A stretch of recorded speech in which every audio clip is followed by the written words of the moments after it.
Nation. After the final buzzer. This is where you come for instant post-game reaction. Oh, hell yeah. This is Dubs OT. Can't wait. With John Dickinson. Hey, JD, what you up to, sugar? Long time no talk to. On KNBR 104.5 and 6.8. Streaming live at KNBR.com and on the KNBR app. Now, how much gas does Steph have in the tank? He works up in that third quarter. His post gets it. Quentin Post 4 made threes. Moody 4 made threes. Keith Santos 4 made threes. All equaling Steph's 4 made threes. And he's celebrating, and he plays with an edge, too. He's fiery.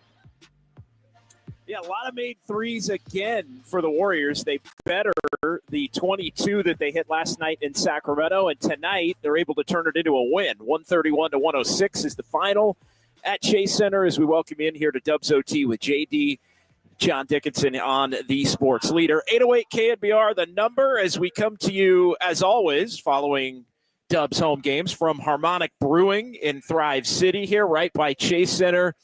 Stop by, say hi, cheers to you as we have someone right off the top of the show. What's your name?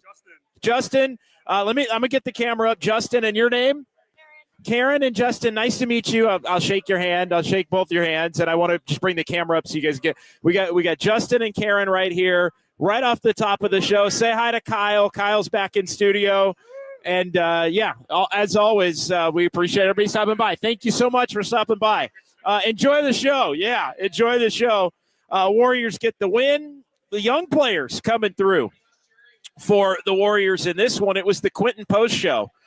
Who needs Nikola Vucevic if you have Quentin Post? And Quentin Post, and it was really a night for the Warriors bench, and it was a night for the young players, really. And I think you can include Brandon Pajemski in his return coming back off the abdominal injury. He had a really nice floor game, but it was a career night for Guy Santos, 19 points, 5 of 6 from 3, and a career night for Quentin Post, who ends up 1 point away.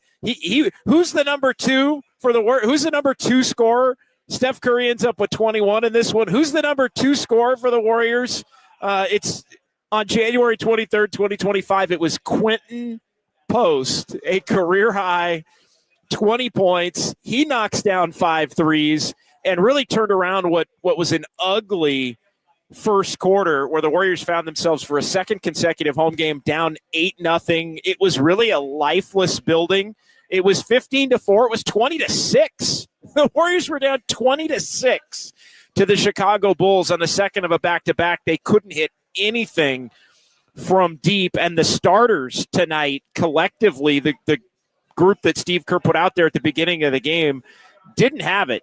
Gary Payton II played the 4 again. Buddy Hield got the nod along with Stephen Curry, Andrew Wiggins, and tonight it was Trace Jackson-Davis over Kevon Looney. Looney got the start last night in Sacramento to try and combat Domantas Sabonis, but TJD back in there tonight, and that group just was brutal. And 2 different points in this game, the bench guys came in and were able to spark the Warriors. And on a night where Quentin Post ends up being the number 2 man in terms of points, and Guy Santos is right up there with him. We talked about Lindy Waters, and it really is so confounding when you look at this team. They don't consistently have a number 2 or enough of a number 2, number 3, let's say number 4 on a lot of nights.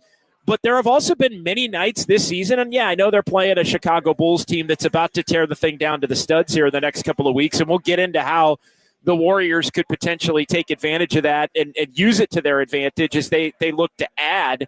So, opponent be damned, but this is really 2 consecutive games, and the Sacramento Kings have been as hot as anybody in the league going back to last night, where Quentin Post and Guy Santos make a positive contribution.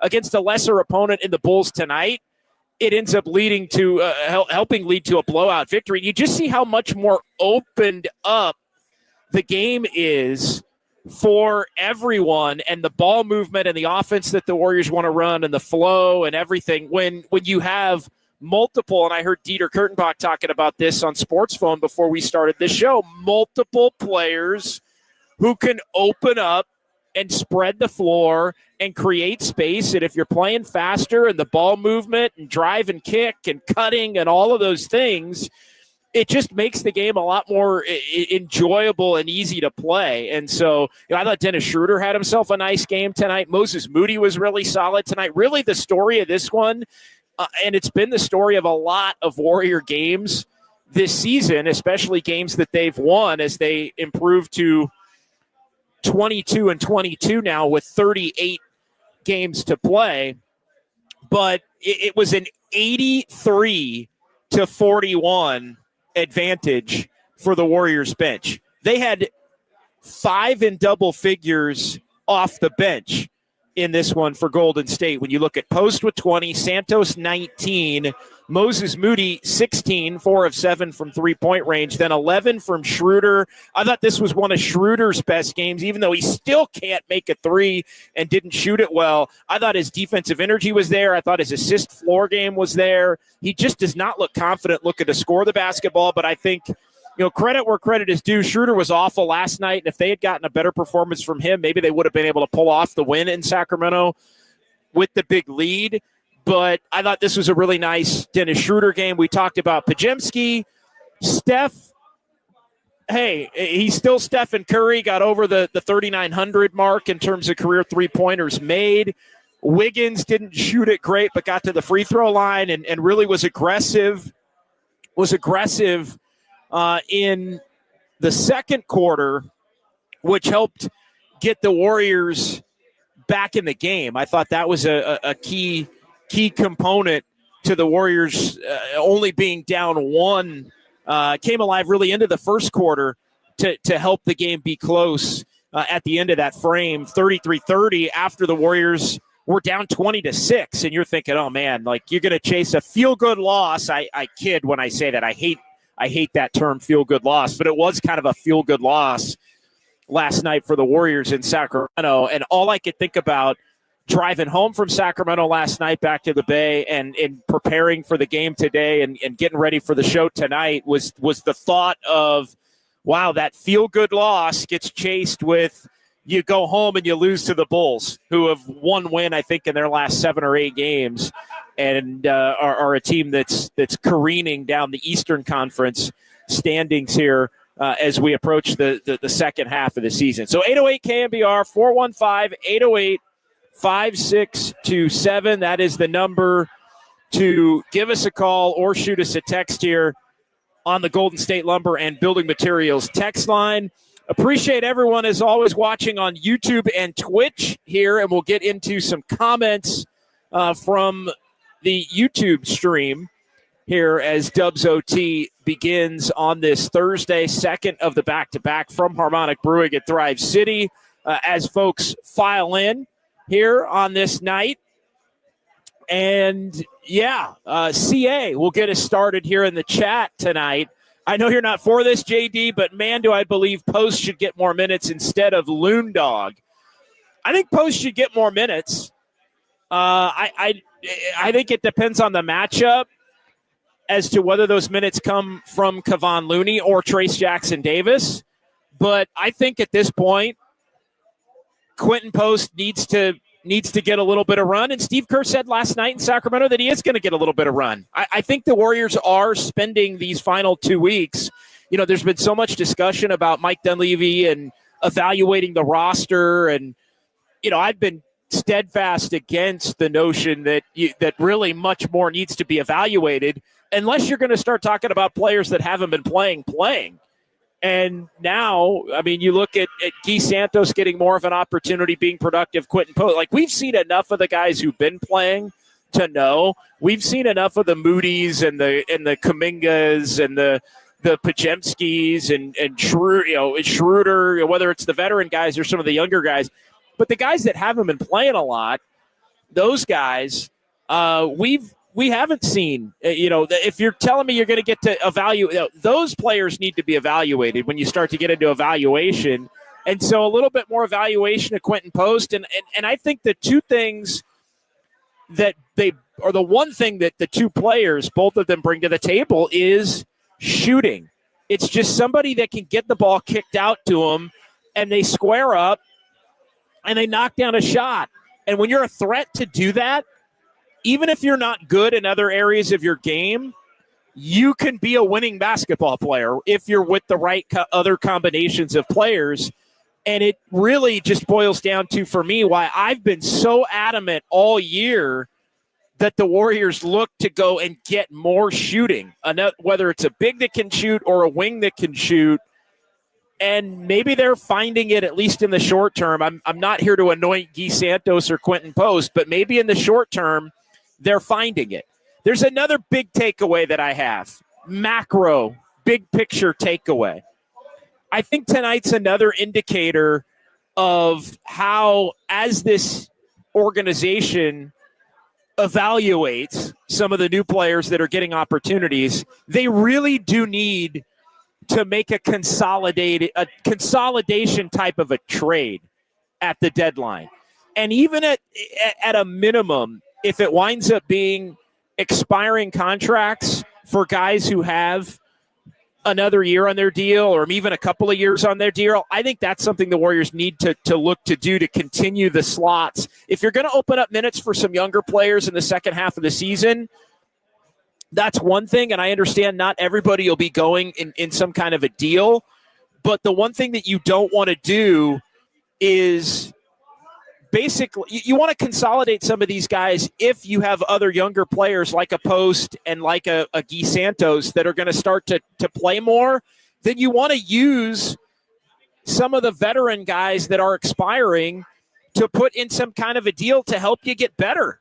On the fringe. You don't just want those players to go away and basically be wasted as guys who are not going to contribute because, and again, the Warriors are a 500 team and they were 21-21. They're 22-22. They're probably going to be 23-23. If history has been any kind of indicator, the Lakers are coming to chase coming up here on Saturday, with Utah following, right? So what's the pattern? You probably, you lose to the Lakers and then you beat Utah. And wow, what a great night it would be if you could beat the Lakers and then chase that with a win against Utah before Oklahoma City and Phoenix come in next week. But I think you have to evaluate the keepers between now and the end of the season and evaluate where those players are going to fit in terms of role. Evaluate the guys that aren't going to be around next year and bring in players that you believe have the ability to play roles for you down the stretch and maybe help you down the stretch of this season. So I think that's you don't want to end up with players that are expiring that are on the end of your bench and just, making holes at the end of your bench there while you're playing these young players without attempting to look to try and get better in other ways. So I think that's the big picture takeaway. Vucevic was cooking early. 7 of his 9 were in the first 3.5 minutes of the game.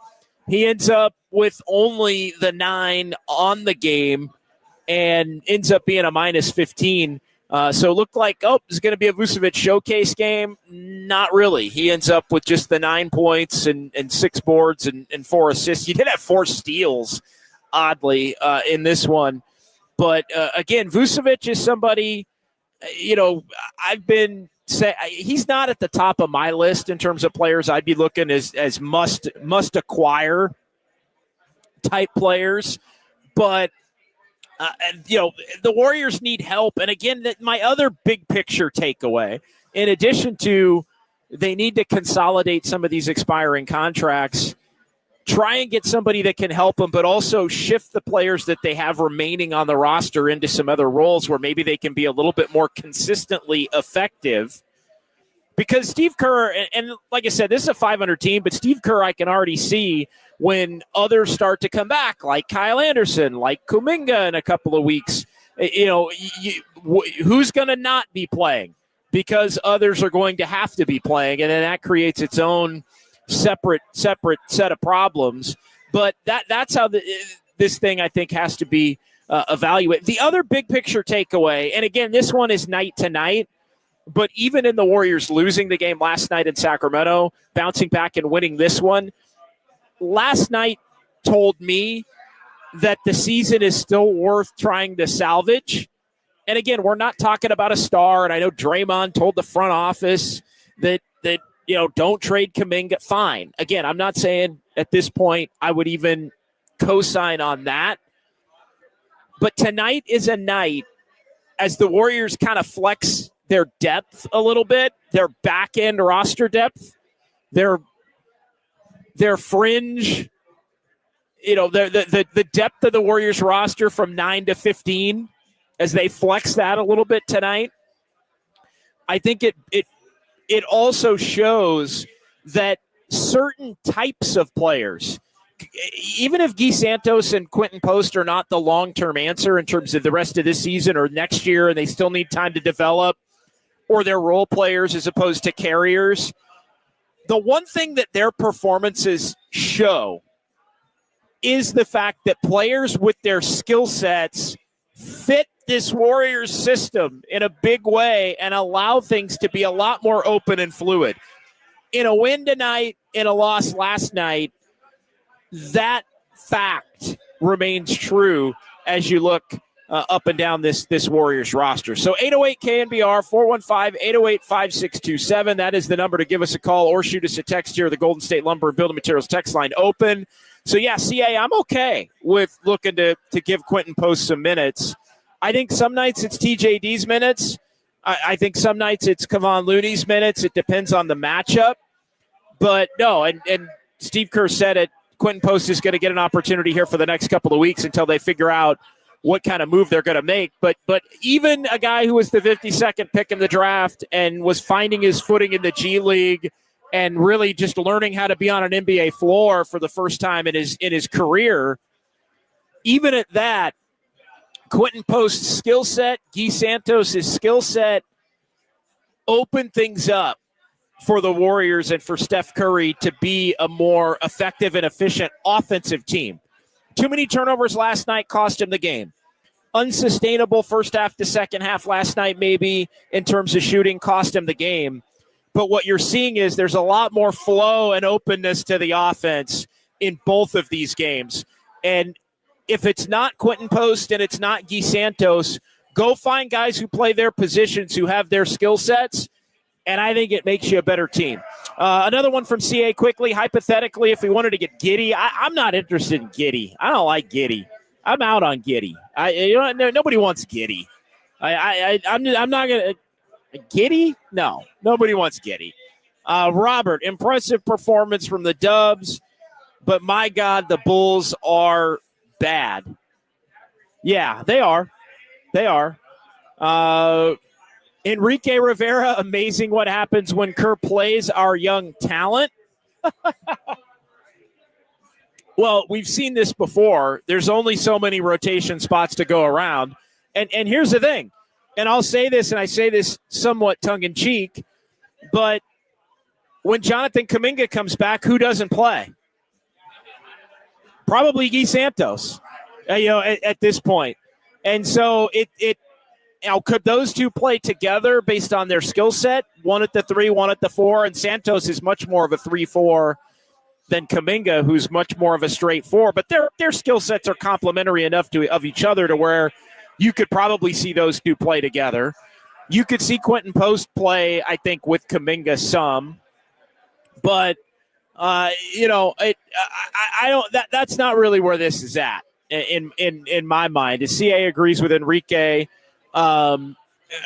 Again, you got to earn opportunities to get yourself on an NBA floor. And it's not as simple as, well, Post plays over Buddy or Santos plays over Pods, or it's not that, because those are all different positions. In essence, what you have to ask yourself is, should Post play over TJD? And I think in some cases the answer is yes. Can you play Santos and Kuminga together? I think that the answer to that is probably yes. Now, if that's going to be your game plan here as the season moves on, then you probably need to look to move off of Kyle Anderson, if you can, because then you're making the decision that you're gonna go young at those spots. Moses Moody, I've said this all year. I think he should probably just be the backup 3, because Wiggins is the primary 3, and I know Guy Santos has played some 3, but I think Moody he played a little bit of 2 tonight also. But again, it's some matchups he's okay being a 2. Others he's a 3. He also played some 4 again tonight. But again, it's not as easy, I think, as sometimes it's made out to be, especially on a night where the young players play as well as they do tonight. It's easy to say play them more when they play well. It's the nights that they don't play well. And the nights that they don't play well as young and inexperienced players, you're cooked. And you're cooked when your objective as a franchise is not to be in a rebuild. So that again, it's a lot more delicate than that because this team has not entered a full-blown rebuild kind of a conversation, at least at this particular point in time. 808 KNBR, 415-808-5627. It's Dubs OT with JD. 408, after seeing the way Vucevic got shut down tonight, would you still make a move for him, or are you much more reluctant at this point? Again, Vucevic has not been my primary target. I do think he can help the Warriors. I do still think he can help the Warriors, yes, because I think he can do a lot of the things Quentin Post can do with a little bit more of an inside game, as well as the ability to shoot the 3. I think Vucevic is a really good regular season player, and I think the Warriors just need more good regular season players that are skilled, that can shoot, that have a little bit of a post game, that can put the ball in the basket. I think that's important. I would not give up a first-round pick for Vucevic. I think that's a big part of the reason as to why the Warriors have not maybe made a move for him already. But you like what you got out of Quentin Post tonight. For how long can you get that? You like what you got out of Quentin Post last night. Guy Santos has helped them more than just the last couple of nights. I mean, he's somebody that I think is making a case to get more playing time. I think all of those things are legitimate. So I wouldn't be so scared as to say, oh, you can't go get a guy like Vucevic. What if your bigs are Vucevic and Quentin Post and a little bit of TJD? What if you're splitting time there? What if your starting big is Vucevic and you're backing him up with Quentin Post, splitting time with TJD because Looney goes in the deal?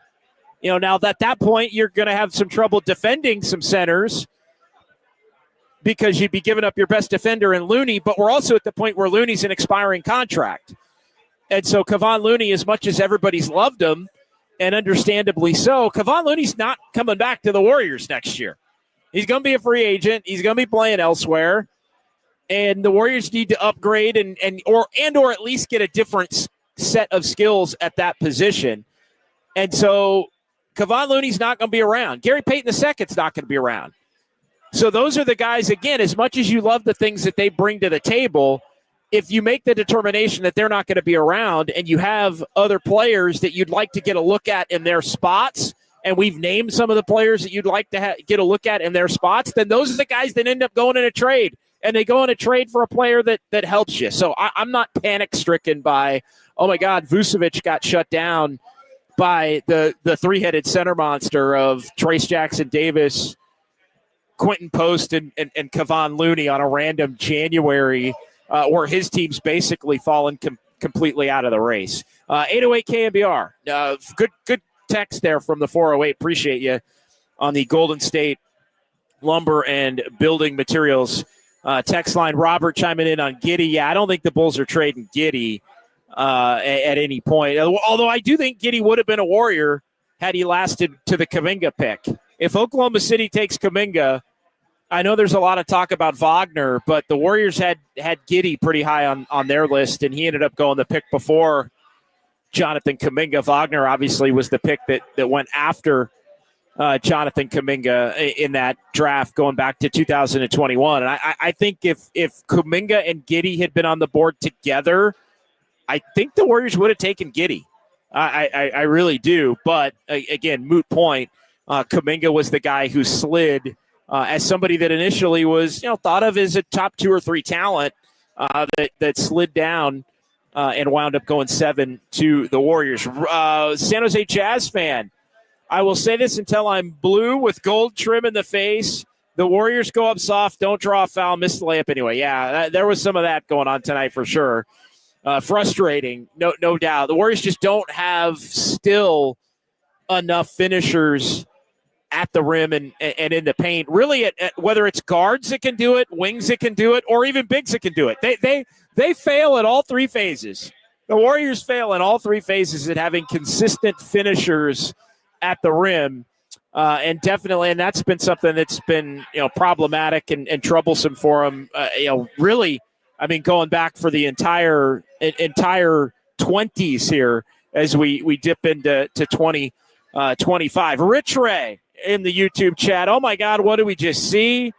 Package up Draymond and Trace. We've got two big floor spreaders. Wow, what a shocker! Yeah, I think the conversation about Trace Jackson Davis becoming expendable is maybe not one for tonight, but again, if he's going to be on your roster, Draymond I still think is not going. Like Quentin Post and Draymond can play together as we filter through this.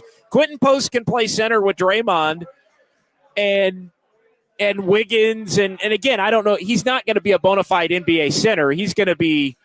I mean, He held his own a couple of times last night against Sabonis, which is impressive. It's not so much the post, the guys who post, or the other bigs that look to score. It's his ability to move when he's pulled away from the basket and his ability to slide over and help against wings and guards that are looking to attack them. I mean, he is not a rim protector, especially at this stage by any stretch. So you got to alter your lineups a little bit, I think, to protect him on the defensive side in different ways. But I think Draymond is one of those guys that really can help you do that. So I like the notion of Quentin Post and Draymond. But I do think, and again, I'm not projecting Post to be even a starting center in the league. Let's slow our roll on that. It's can he be a back like that? My thought on Quentin Post at this point is can he be a bona fide backup center that can play 15 minutes a night, 20 minutes a night, and come in and do what he did tonight, hit 2, 3, 5 threes on a hot night and score anywhere between, let's say, 10 and 18 points. Not as an average, but, his average might be like 8. But some nights he might have 20. And other nights it might be another lower number. But I think you look at Quentin Post, and again, let's slow our roll as well as he played tonight on thinking of is he? Oh my God, he's a starting center. I mean, people are in the chat joking about Jokic, right? Like because Jokic was the second round pick. Like it's can he be? I'm trying to think. Can he be Kelly Olynyk? Can he be a younger, maybe better shooting version of Kelly Olynyk? Olynyk's been able to hit in his career, but he's, I think, career a 36 or 37. Quentin Post was plus 40 or 40 plus in college. So, can Quentin Post be a 40% big and somebody that the defense has to be accountable for, which opens things up for others. All right, 808 KNBR. Let's go ahead and take our first time out. Dubs OT with JD here from Harmonic Brewing in Thrive City. We got Mike and we've got Julia working at the controls here at Harmonic Brewing. We got Kyle Haar back in our San Francisco studios. We got Billy Joe from Alamo sitting in here on a Thursday night. I had to figure it out. All the days are running together here after the back-to-back, the trip to Sacramento and all of that. Warriors get a win. Big picture takeaways, short-term takeaways as it relates to the trade deadline. We'll get into all of that coming up right here. It's Dubs OT with JD on the Sports Leader.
This is KNBR, and this is Dubs OT with John Dickinson, streaming live on YouTube at KNBR 1045. Shot clock at 1, little floater with finger rolls, and Looney playing volleyball. Keith Santos back it out again. Key for 3. This guy's unreal. Another new career high. Give this man a raise.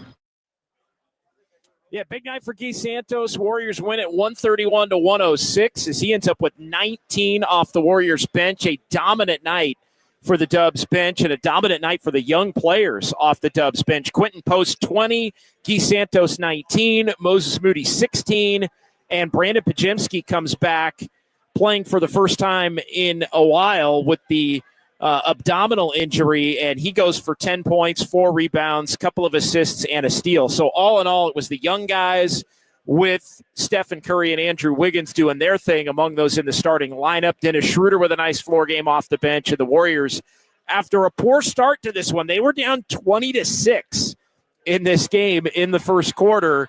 It wound up being a 3-point deficit after one, a 1-point deficit at the break. And then the Warriors dominate in the second half. 31-16 in the third. That was the quarter that flipped the game for the Warriors. Keith Santos got the start in the second half over GP2. Kevon Looney over Trace Jackson Davis. And the Warriors made it happen in that quarter. Ramped up the defense, but the story of the night, the bench, and we talk about the disparity in terms of bench scoring again. 83-41 for the Warriors. They double up the Chicago bench in this one, and the Warriors prevail to get back to 500 at 22-22. 131-106 is the final. So 808 KNBR, 415-808-5627. More from the YouTube chat as we've got Kyle Haar and Overnight Dave has joined the proceedings in our San Francisco studios. What's going on, Dave? I saw Anthony Garcia trolling around there in studio as well. Let's bring in Kyle here real quick. So Kyle, you're ready for Quentin Post, future Hall of Famer, or just a 5-time All-Star? Which one are you rolling with tonight? Oh, I mean, I like the floor of 5-time All-Star, but I mean, I just thought it was hilarious. Before the end of the game, his first 10 shots were all threes. Makes half of them.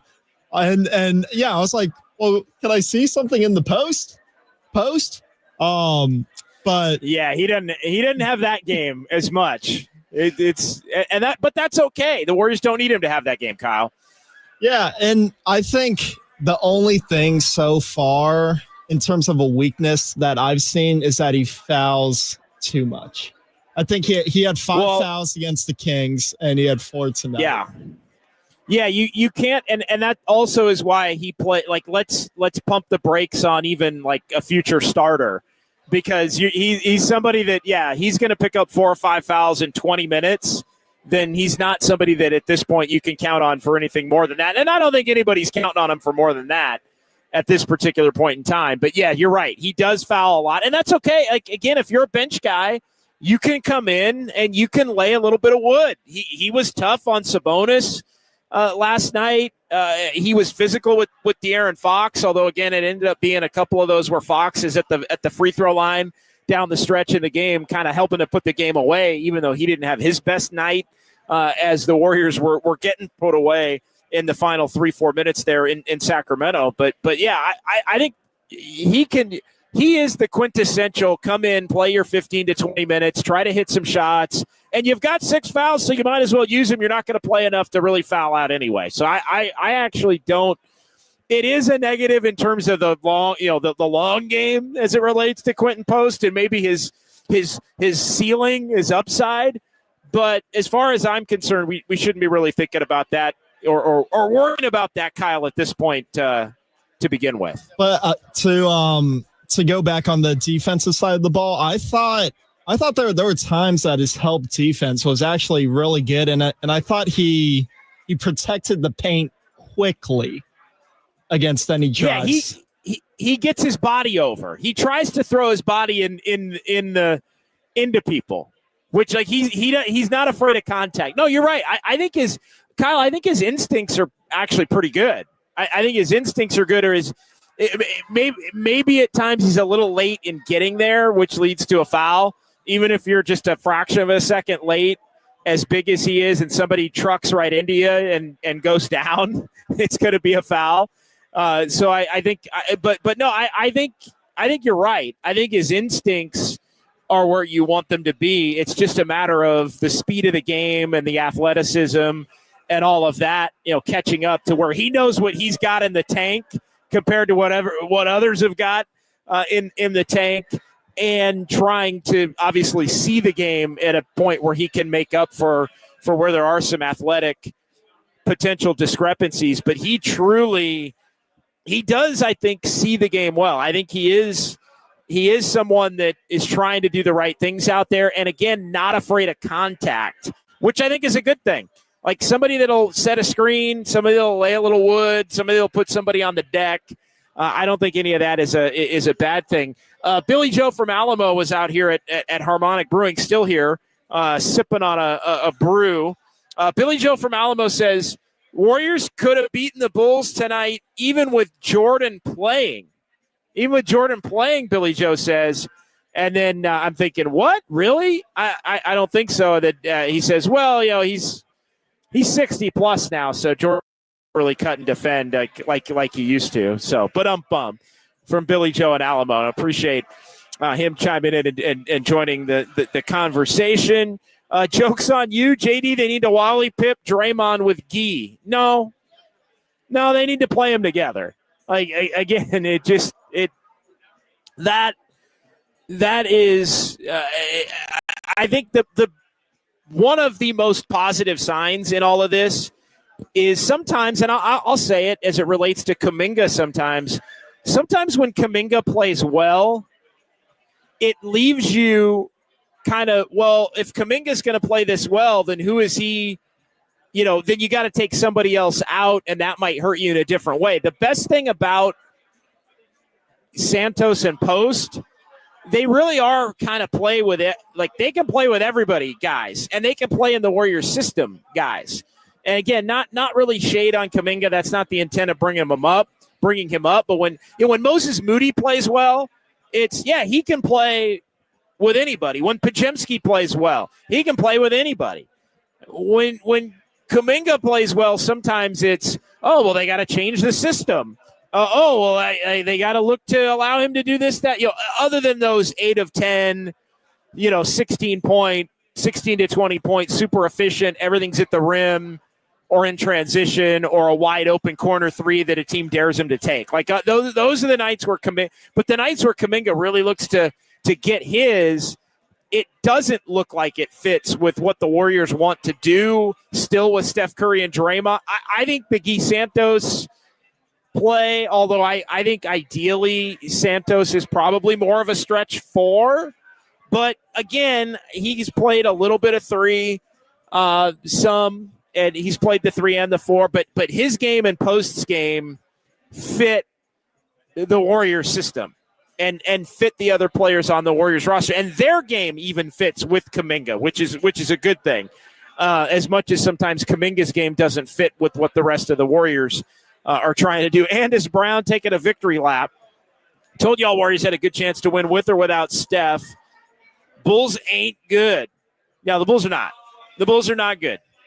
That is absolutely true. Rich Ray, all we need is JK. That's it. JK and Draymond coming back. I still don't think that's enough. I still don't think that's enough. But I'm starting to pencil in what would a rotation even look like, because the thought caught it lasting in my mind here. Like, what does if the Warriors do nothing but keep playing Quentin Post and keep playing Guy Santos, what does that look like?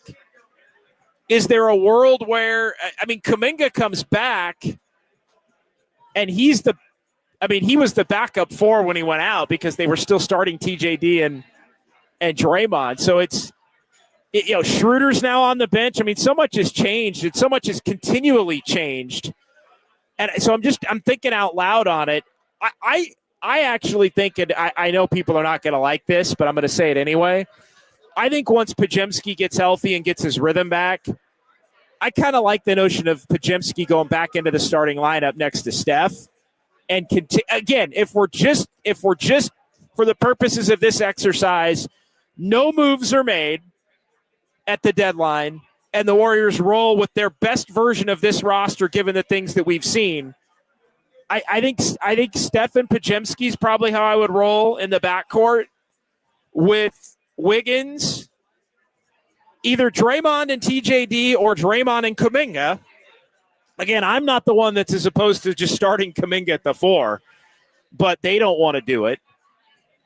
And then Quentin Post is a backup center. Kuminga's got to be the backup 4, which makes it tricky because if Kuminga's the backup 4, then where do you find minutes for Guy Santos if Moses Moody's the backup 3?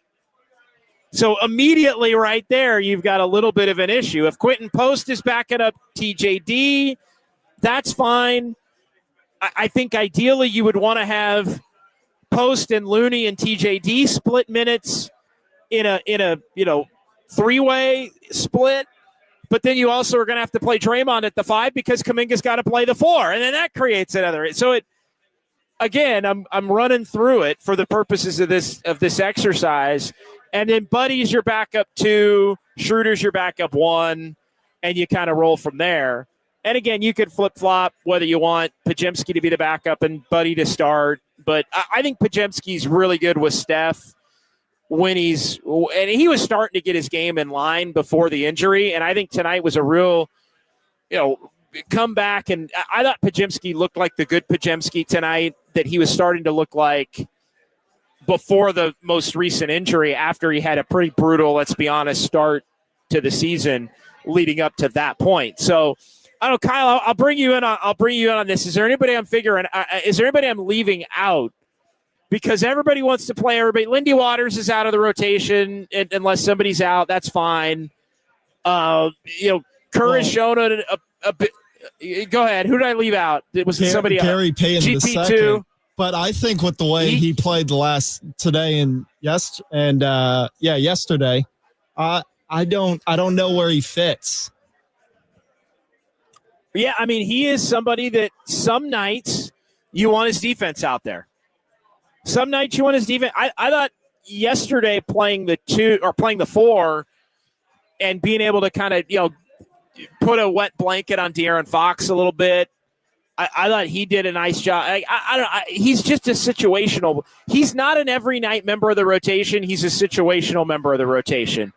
And I think that he can't stay healthy enough, I think, to be a regular nightly member of the rotation. He also he just isn't built for every matchup. So yeah, I think he is someone easier to make more of a spot player than others. Anybody else I left out, Kyle? Kyle Anderson. I'm not sure where he fits. Again, if you're playing, if you're starting Draymond, and I know you know this, but if you're starting Draymond and Kuminga's the backup 4, and you're playing Draymond and Kuminga together where Kuminga plays the 4 some, and you want Guy Santos to play some stretch 4, how does Kyle Anderson play? And I don't think Kyle Anderson's a bad player. I think Kyle Anderson – see, this comes back to – and I think we're answering the question as to who are the tradable players. If you look to go marginal, small moves, was there anybody else I left out obvious? I don't think so, no. So using that as the premise, Kyle Anderson and Gary Payton II would be 2 guys that you would look to potentially move. I think Looney's the other one just because he's an expiring contract. I think you could, and Schroeder, if you don't think Schroeder fits, is somebody else you could put into that category. Although we're carving out kind of a new role here for Schroeder these last 2 nights.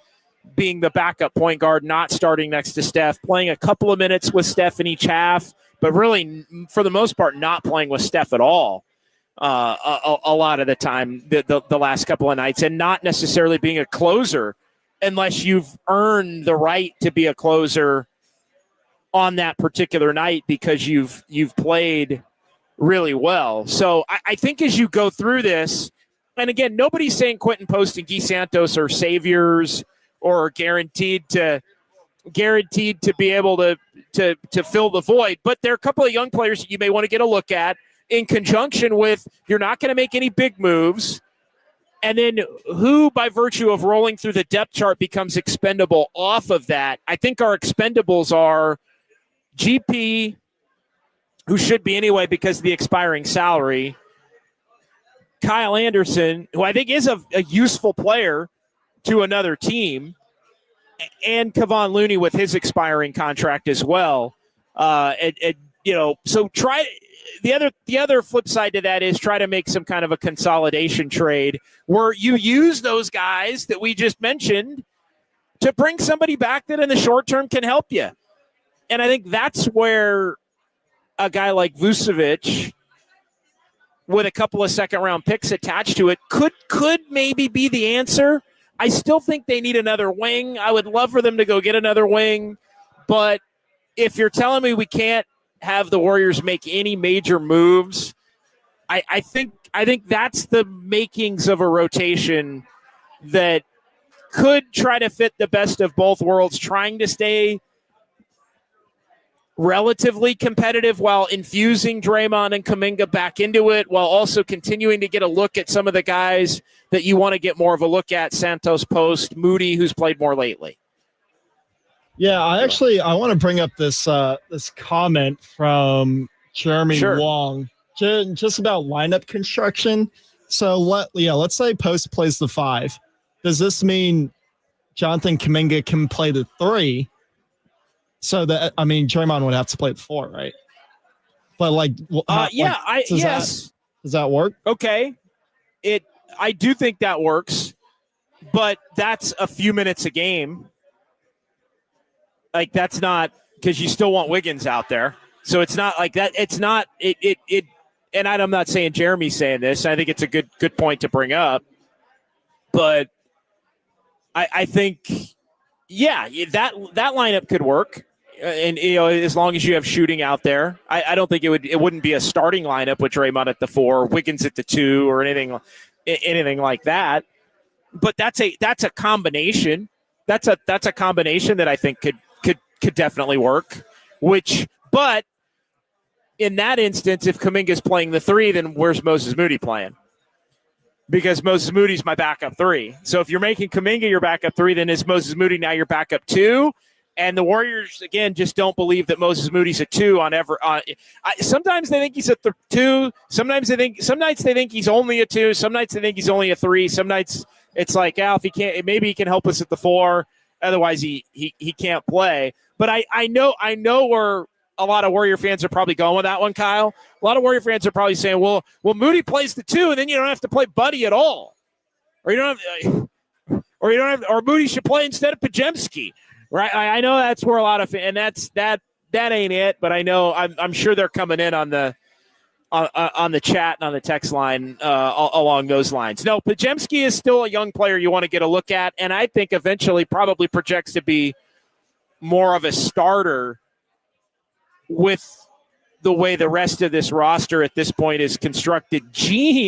Our buddy Gene, Quentin Post is going to be elite. Gene, when you say Quentin Post is going to be elite, it devalues when you say Jonathan Kuminga is going to be elite. I'm just going to say, Gene, maybe elite as a backup big. Olynyk is probably the most current guy that Post kind of reminds me of, just in terms of his skill set. Maybe a little bit of Naz Reid too, right? Can he be a Naz Reid? Step out and shoot the 3. Could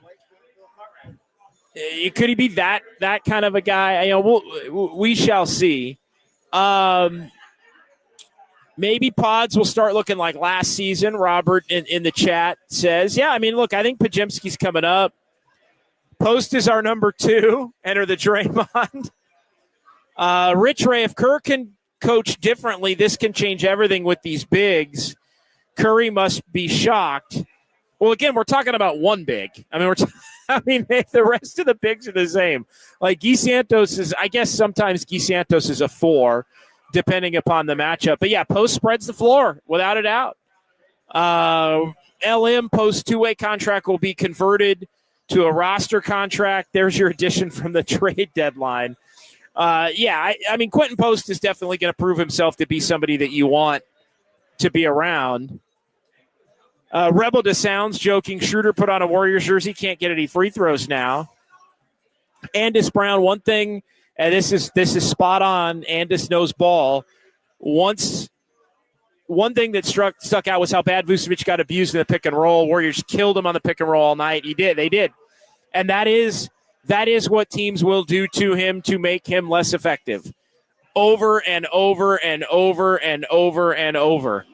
But again, it's about playing the matchups with Vucevic. And yes, he would have to play with Dre. He would become, if you're making the move for Vucevic, and again, I have said that I would not give up a first-round pick for him.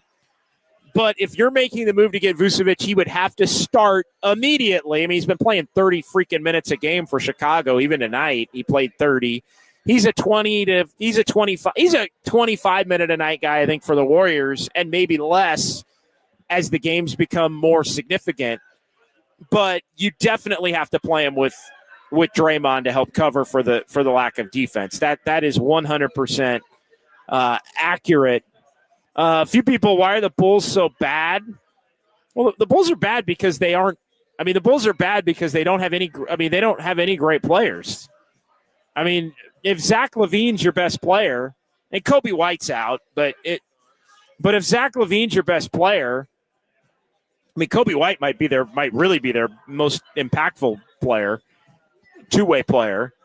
But if Zach LaVine's your best player, you're winning 30-something games, even in the Eastern Conference. I mean, as much as Zach LaVine would help the Warriors, especially if they had given up Chris Paul's expiring contract to get him, and I do think his skill set fits with the Warriors. Like, Zach LaVine he's not a bona fide number 1. He's really not a bona fide number 2. Honestly, the Warriors, let's be honest, would be fudging to be able to get him be the number 2. I think the Warriors are actually built in a way where even he would open up an ability to get on a little bit of a run. But you can't get Zach LaVine now without giving up Andrew Wiggins, and you're not giving up Andrew Wiggins to get Zach LaVine. So that's done. Like, the LaVine thing is cooked. The LaVine thing is done. You give up Wiggins for LaVine, all of a sudden you're a really good offensive team and you can't freaking stop anybody. And people are saying, why can't the Warriors win any games with Zach LaVine and Steph Curry and the rest of this roster? Because they can't stop anybody. They're going to start winning. They're going to start losing games 130 to 127 instead of 112 to 109. Like that's what's going to happen at that point. But why? I mean, again, look at the Bulls' best players. They're not great players. They're guys who probably should be 3, 4, 5 options on really good teams. You put a couple of all-stars around their best players and have them take some reduced roles, and all of a sudden you got a good team. But yeah, the pick and roll, especially for Vucevic, no question about it. I'm anointing Guy and Q. Enter the Draymond says in the YouTube chat. All right, let's go ahead and pause here. We'll come back. Great night tonight here at Harmonic. Appreciate everybody stopping by, saying hi. Cheers to the fine folks out here. We got Sounds of Dubs OT coming up in just a moment. Fun with numbers coming up, as well as the Warriors get a nice win. Any win for Golden State at this point is a nice win, the way things have been going. But they beat the Bulls, and they get the job done 131 to 106. It's KNBR 104.5 and 680, the sports leader.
KNBR presents the sounds of Dubs OT. I can see the headline now. Kerr says Warriors better without Curry. No class, no balls. I want to get my joy back. I'm happy here, off the court. Now here's John Dickinson.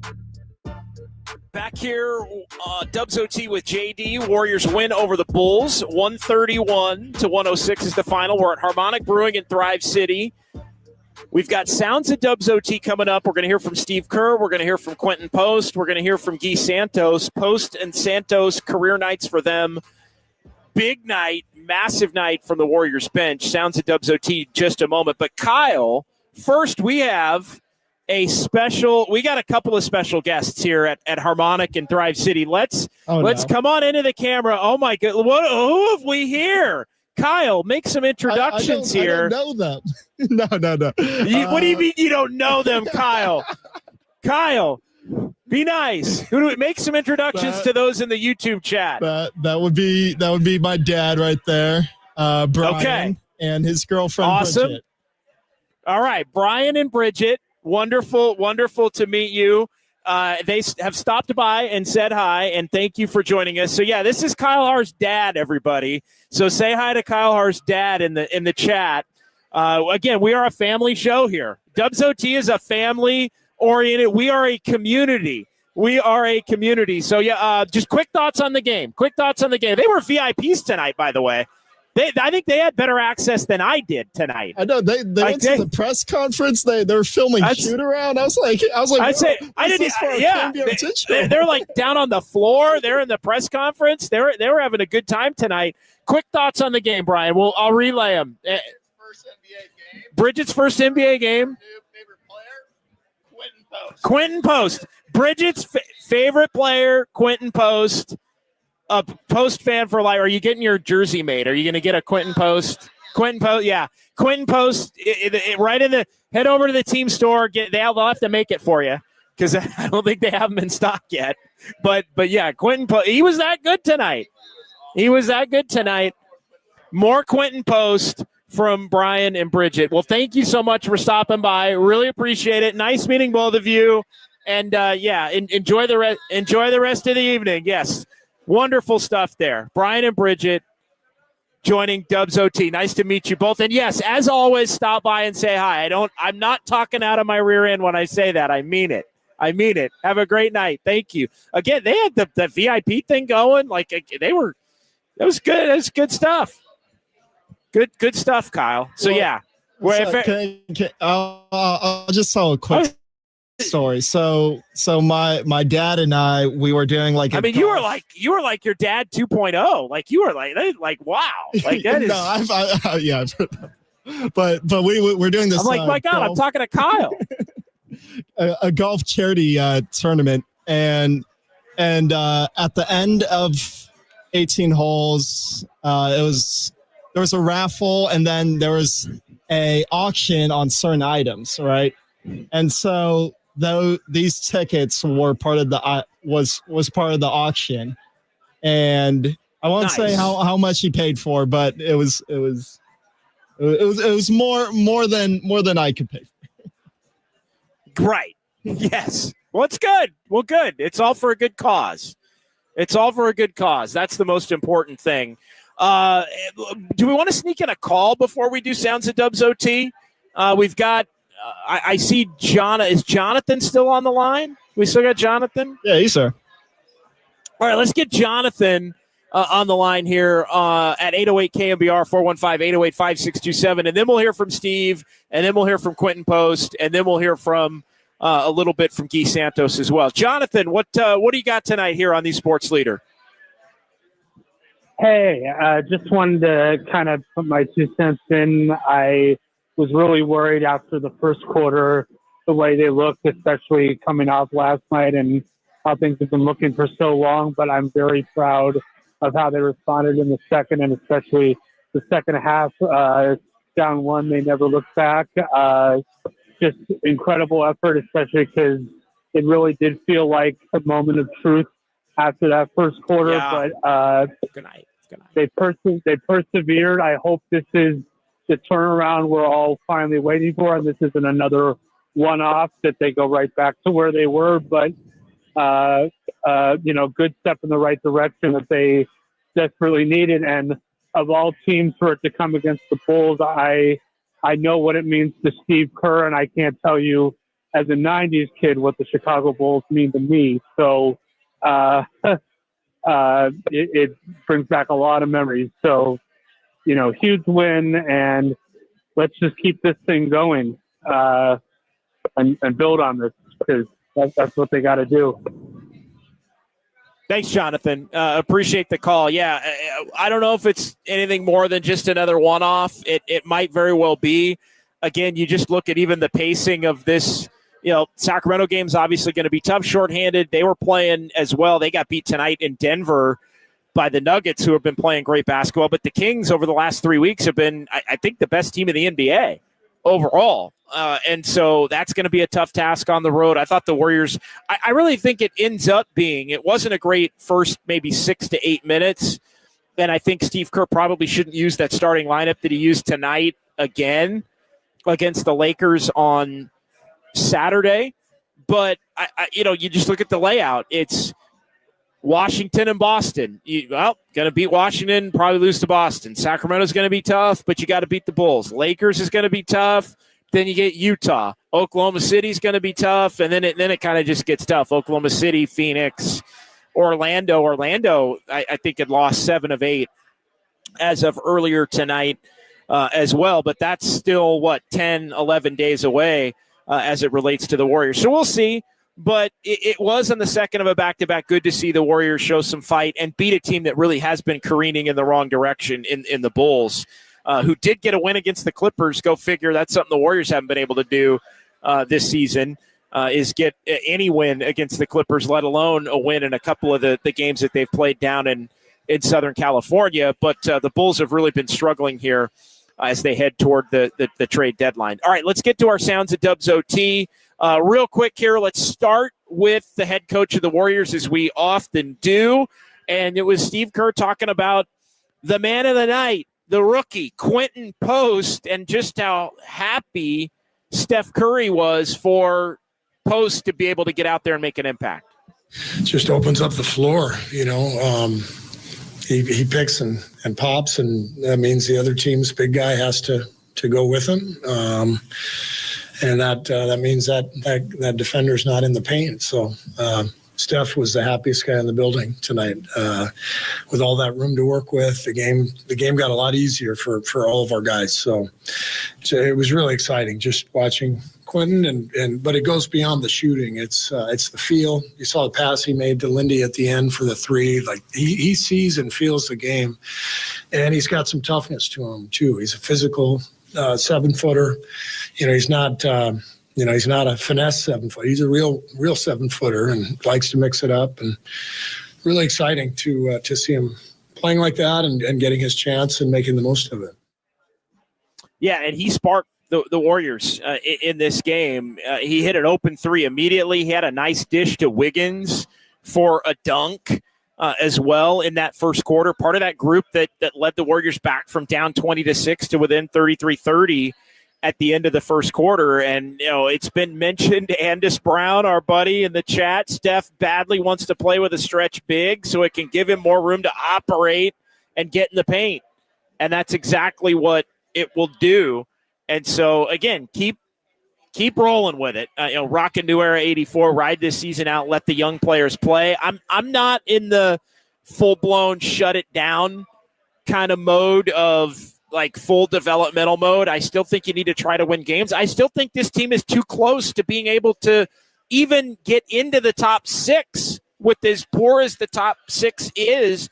That should still be the target. Nobody's saying mortgage the future, but again, if they can find the right balance of the right combinations, and they haven't been able to do it. And look, tonight is an example of the ability to do it one night, here and there. They've been able to do it, but what makes the remainder of this season meaningful would be the Warriors' ability to make a trade, consolidate some assets, get a player in here that can help, get Kuminga back, get Draymond back, continue to play Post and Santo, like do all of it.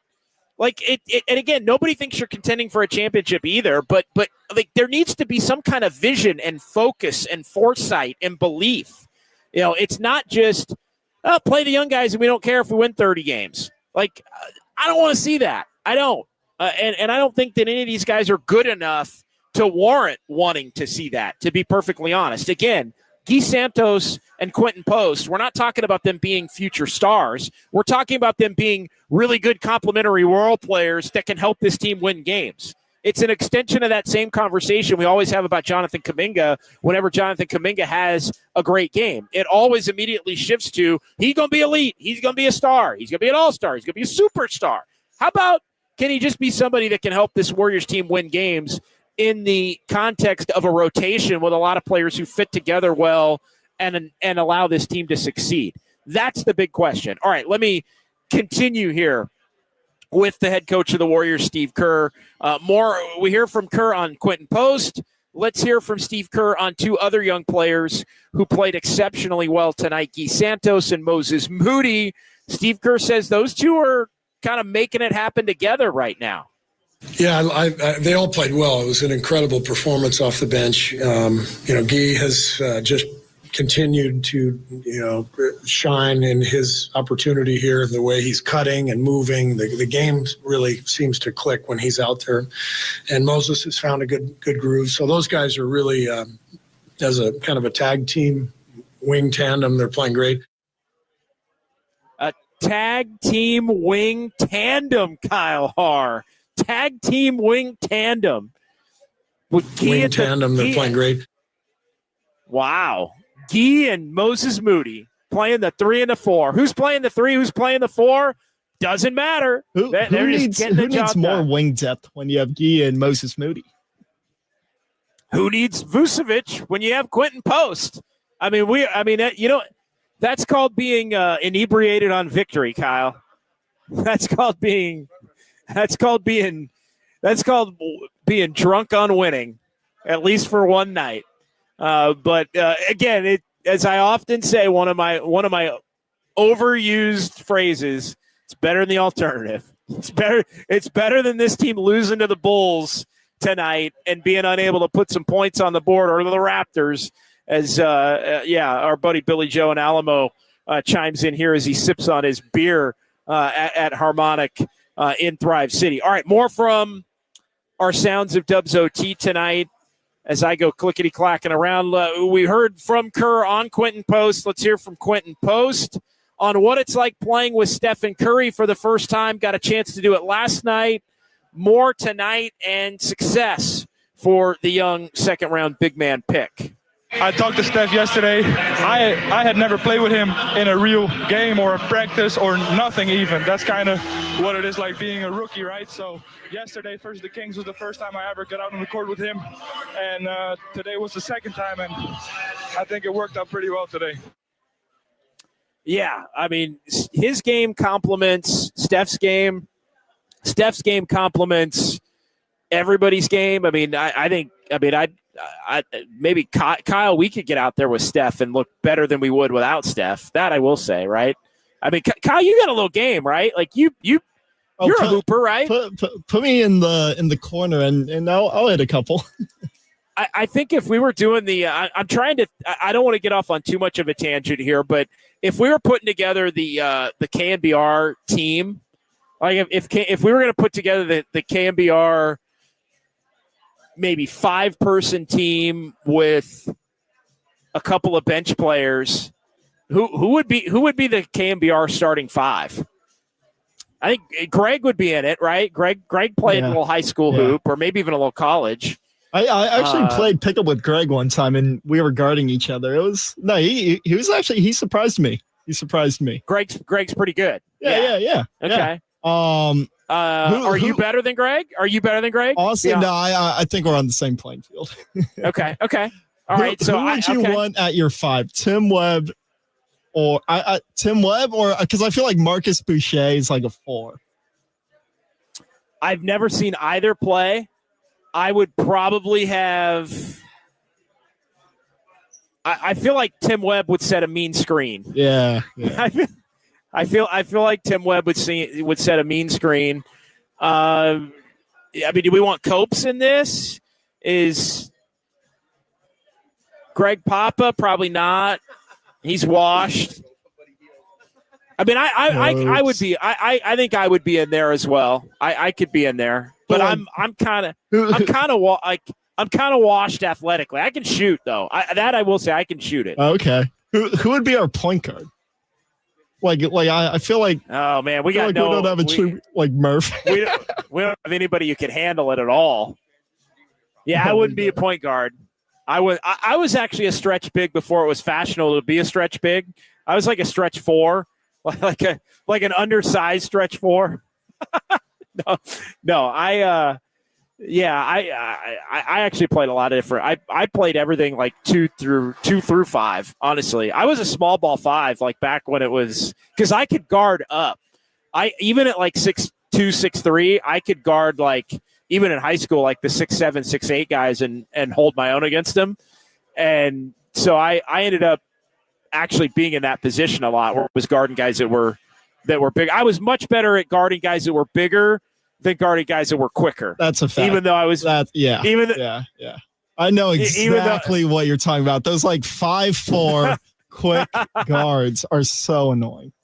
Even though I was more of like truly a small forward, I was much better. I kind of have the feet of like a 5, but the knowledge to be able to defend guys like a 5. So yeah, I think we might be in a little trouble. Just how you're describing yourself, I think that's exactly how I would describe myself.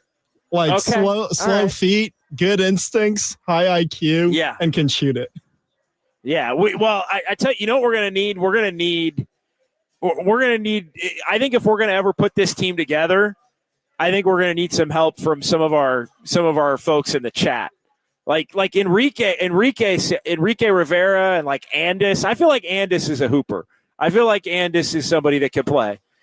Papa would be the emergency G League call up, because of injury. I'm also getting up there now where I feel like I might have an Achilles go or something like that. Nobody needs that problem. Nobody needs that problem. Let me tell you that. But yeah, I feel like Andis could play among everybody. At least nose ball, high IQ guy. High IQ guy for sure. So, all right, more from our Sounds of Dubs OT here. Let's move to we heard Quentin's post. I've tried to find a comp for Quentin Post. Quentin Post gave his own comp about a player who, not really the Kyle Haar era, but maybe more on my era and a little bit older. Remember this guy as being a really good player. Here's Quentin Post talking about who he's modeled his game after. One of these guys, another one a lot of people know, but maybe not in the Kyle Haar generation. Here's what Quentin Post had to say. I was actually on the phone with Rick Smith 2 days ago. He gave me some words of encouragement. I mean, he's kind of the, how do you say that? Like, he's kind of the, the GOAT of the Netherlands, so, yeah. But then from a young age, I always looked up to Dirk Nowitzki. Started playing basketball in 2011 when he won the championship. He kind of set the standard for European tall players like me. All right, so there you go. Yeah, Dirk Nowitzki, obvious one. And, when he started playing, basically, in that era, that's, Quentin Post was a kid. Quentin Post from Amsterdam, by the way. Quentin Post from Amsterdam in the Netherlands. And Rick Smits from, the Dunking Dutchman from the Netherlands as well. So, you look at Rick Smits. Rick Smits had game. And Kyle, I know you knew of Rick Smits, but you don't remember watching Rick Smits play in games. Yeah, I only know that's a little before your time. Yeah, I only know Rick Smits because of Reggie Miller. He was on the he was on the Reggie Miller Pacers teams, which had a lot of Trace Jackson Davis' dad was on the Reggie Miller Pacers team. Dale Davis had started at the 4. They had the Davis brothers, but they weren't related. But they had Dale Davis who started. with Rick Smits. And then they had Antonio Davis, who would come off the bench as kind of their third big. And then Reggie Miller, and then former Warriors coach Mark Jackson was a part of that backcourt for a few years with Reggie Miller as well. But yeah, you look at the skill sets. That's a good guy to. He's got much more of a post game. Rick Smits did. He could shoot it face up, 15 to 20 feet out. Occasionally step out and hit a three. But he had a real good post game that Quentin Post much more. Would 650 would FP be in your starting five? Would FP be in your starting five? I don't know. Would FP and FP obviously rejoining the KNBR team? Looking forward to that. That announcement made a little bit earlier today. So would FP? He'd be on our softball team. Oh yeah, definitely. He'd be on our softball team. I don't know if FP's a hooper or not. But let's continue here with a couple of more, and then we'll take our last time out. We'll do a quick fun with numbers. We'll call things a night here at Harmonic and Thrive City here. But yeah, let's hear from Guy Santos, our final clip. And kind of a funny one. He was asked if he saw the Quentin Post outburst coming here, the explosion onto the scene. Here's Guy Santos. He's a guy, you see, like he was balling out in the G League. He got like I think his 3 best games in the G League, he got like 28, 30, 29, so that's what he does, and he does well.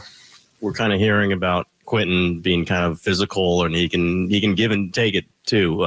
In practice, have you seen examples of that? What does that mean? Yeah. Like he's a physical guy too. I was saying yesterday too, when you have a 7 foot that can help in the rebound, just being there in the middle of the paint, that's helped us a lot. Because he's like his arms is so big, so he's just like moving around. That's helped us. That's helped us a lot. Big time. And yeah, he has been, and Steve Kerr mentioned this too. He's been a little bit of a clog the paint guy. That's he's moved over and at least gotten his body in the way at times, which has been beneficial. And look, he does a little bit of everything. Nice skill set. Again, I don't know what his ultimate ceiling is.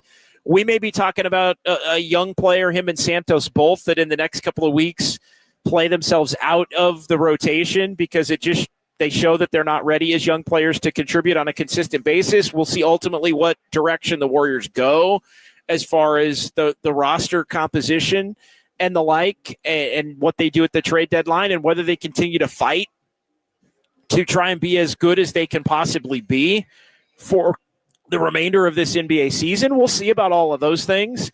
But for the time being, it's the skill sets that both of those players possess that I think, whether it's them or players like them, it shows that players that play in that style are what the Warriors need to look to acquire, because it opens everything up at that level for everybody else. All right, final segment straight ahead. Let's go ahead and take one final timeout. We'll come back with some fun with numbers, some final thoughts in the YouTube chat here, and we'll close things down from Harmonic Brewing in Thrive City.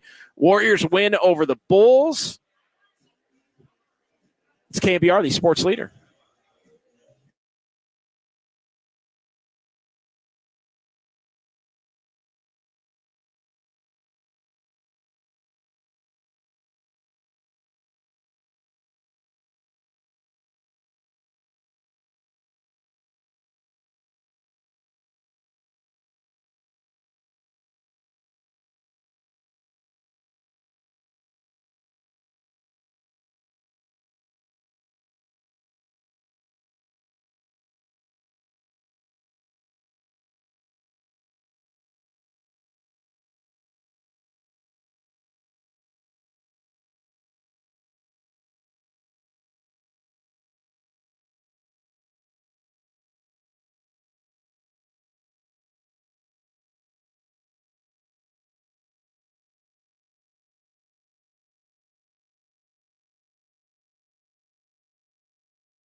This is Dubs OT with JD. Time now for fun.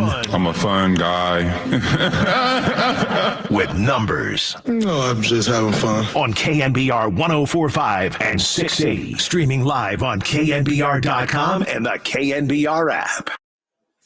All right, final segment here at Harmonic in Thrive City. Warriors win over the Chicago Bulls.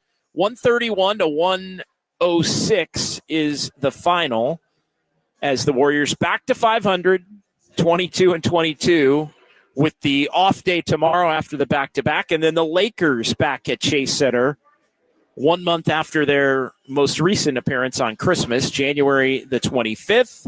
Warriors and the Lakers, 5:30 tip, and of course we'll be right back here at Harmonic after that one, as we're going to be here at Harmonic Brewing in Thrive City after every Warriors home game the rest of the way, as long as this thing goes, here for KNBR, the sports leader. All right, let's get a couple of more here in the YouTube. Let's get to the fun with numbers first. The Warriors avoided being swept in a back-to-back this year by winning tonight, as they win and improve to 12-11 at home. The Warriors are 3-4 in the second game of back-to-backs. They've been better in the first game of back-to-backs. They don't get swept in a back-to-back. They have swept one and split six. So they've been good in the first half, not as good in the second half, but this time they win the second half, lose the first half last night in Sacramento, as the Warriors have won 13 of the last 15 against the Bulls head-to-head and 9 of the last 10 at home. If you go back, the one time the Bulls were able to win at Chase, if you remember, it was back in the 73-9 year. The Bulls got a win, ended a long Warrior home winning streak over at Oracle. These two teams will play again in a couple of weeks, the night before the Super Bowl, February the 8th in Chicago, as the Warriors will look to go for the season series sweep there. Warriors bench, 83 points. 83 points for the Warriors bench tonight. It's the third most points scored by the Warriors bench in the last 55 years. So going back to 1970-71, 94 points off the bench for the Dubs in 1977.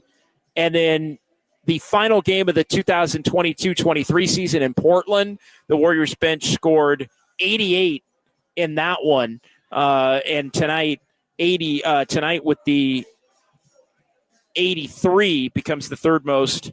That courtesy of Elias here tonight. So some big time numbers from the Warriors bench. Warriors with 131, 3-1 when they score at least 130.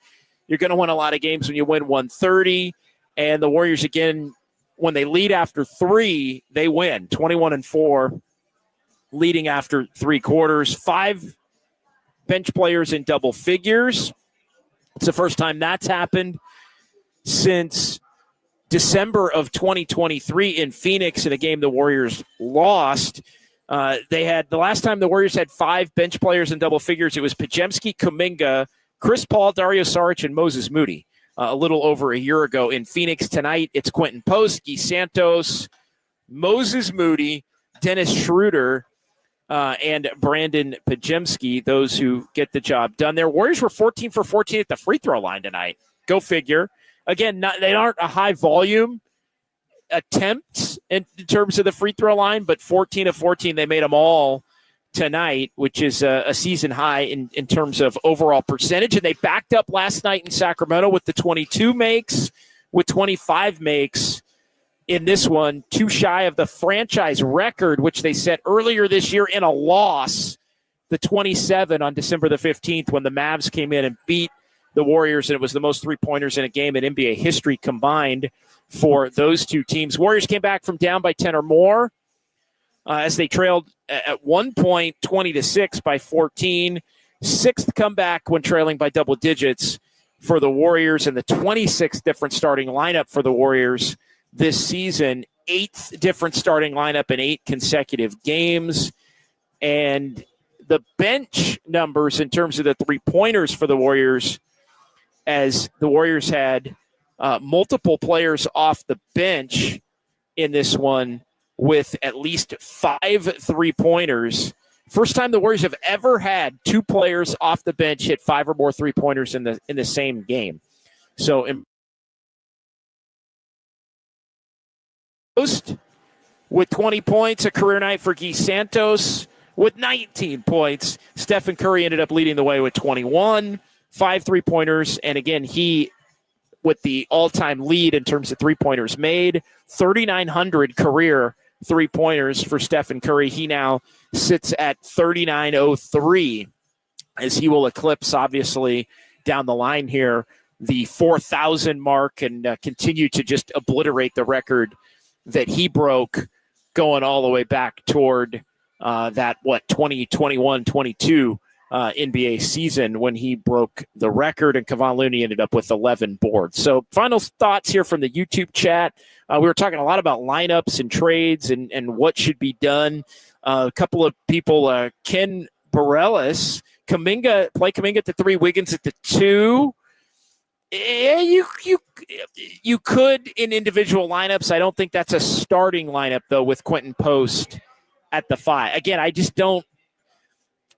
You can play Kuminga at the 3 some if Post is going to be at the 5, but I don't see. I mean, Quentin Post is not somebody that projects, I don't think, to be a starting center. He starts to become a starting center, especially at this point, and teams are really going to look to attack him, get him in foul trouble, get him off the floor.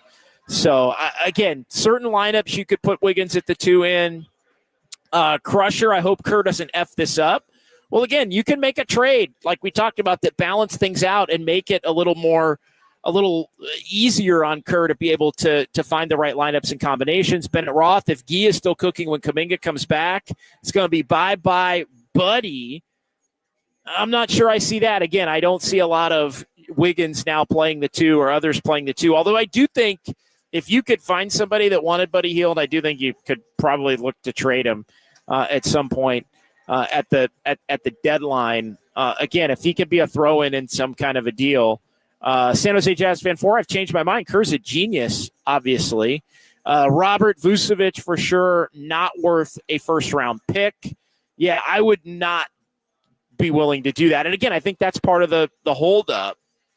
That's part of the holdup is that if you were willing to give up a first-round pick, you might already have him, but he's not worth it, and the Warriors have been unwilling to do that, which is why the Bulls are like, oh, well, we're going to see if we can get a first-round pick for him, and if we end up not getting a first-round pick for him by February 6th, we'll trade him for less than a first-round pick, so you're just not going to get him at this particular point in time. But, yeah, great night for Quentin Post. Really lively and spirited YouTube chat here tonight as well. Warriors with the big win over the Chicago Bulls. But can they make it 2 in a row? Can they use this thing to separate from 500 a little bit? I did want to look at the standings here as we close things up because there were a lot of Western Conference games tonight. We talked earlier about Sacramento got beat, one of the few teams to beat Sacramento in the last month. It's now 10-3 since the coaching change, moving from Mike Brown to Doug Christie, and the 3 teams that have beaten the Kings now are the Lakers, Bucks, and Nuggets. Nuggets had a big lead. That's a tough back-to-back going from Sacramento to Denver, and that starts a 6-game road trip for the Kings. So we'll see how they do on that trip. But they got beat tonight in Denver. Nuggets have been playing well. Some other games tonight across the NBA. San Antonio in that mix with the Warriors. They won the game played over in France, 140-110 earlier on in the day. Dallas has beaten Oklahoma City for the 3rd time. How about that? OKC has 8 losses, and 3 of them are to Dallas. Mavs win 121-115 after losing to Minnesota a couple of nights ago. The Clippers blew out Washington. Wizards get blown out every night, and the Lakers got a win over Boston, 117-96. So a lot of the teams that the Warriors are in contention with here right now at the bottom of the top 6 and in the play-in range of 7-10, the Warriors at 11 and San Antonio at 12. Everyone winning tonight with the exception. You look at the Clippers. Lakers got to win. They're in 5th. Clippers got to win. They're in 6th. Mavs got to win. They're in 7th. Minnesota idle tonight. The Kings lost, and the Spurs beneath the Warriors got to win. So as things sit right now, the Warriors 22-22, a half game out of 10th. They are 3 games out of 6th and also 3 games out of 5th. Lakers and Clippers currently 5 and 6.